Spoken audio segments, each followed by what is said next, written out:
In this problem, we have a triangle ABC, and it's also given that the ratio of sine A to that of sine C equals the ratio of sine A minus B over sine B minus C. Then we need to show that A squared, B squared, C squared are in arithmetic progression. So let us begin. Now first, what we'll do, we'll have to specify what A, B and C stands for. What we'll do, we'll consider a triangle, an acute angle triangle with vertices A, B and C. The side opposite to angle A, which is BC, we're going to represent it by the letter A in lowercase. Now the side opposite to angle B, which is AC, will be denoted by letter B in lowercase as well.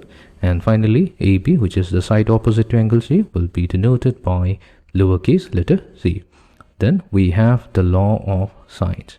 The law of sines states that if we take the ratio of the side A to that of side of the angle opposite to it, which is A, this will be equals to the ratio of B to that of sine of angle B equals to C over sine of angle C. So this was the law of sine. So in our case, what we'll do, we will consider that these three ratios, let this be equals to a constant lambda. In doing so, now we can specify A as lambda times sine A. Then B will be equals to lambda times sine B.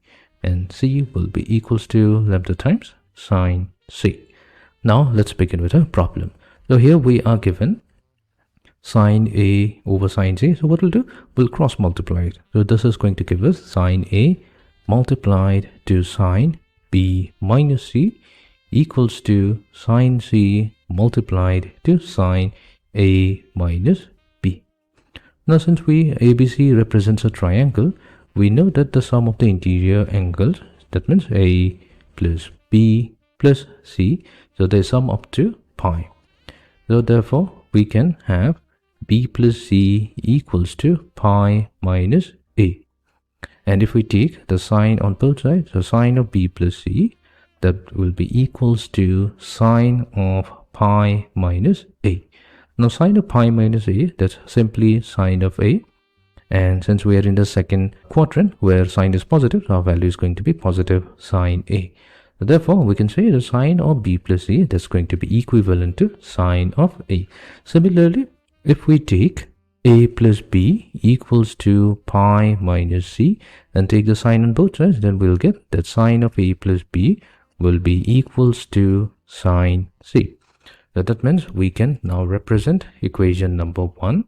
So equation number 1 will then become, so in place of sine A, we are going to get sine B plus C, which will be multiplied to sine B minus C. That's equals to sine C. So sine C will be sine of A plus B multiplied to sine of A minus B.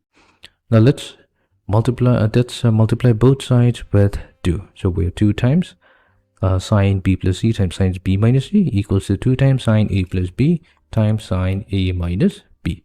Now, we know that whenever we have 2 times, so let me write it down, theta multiplied to sine phi, so this is equivalent to cosine of phi 2 phi minus cosine of 2 theta.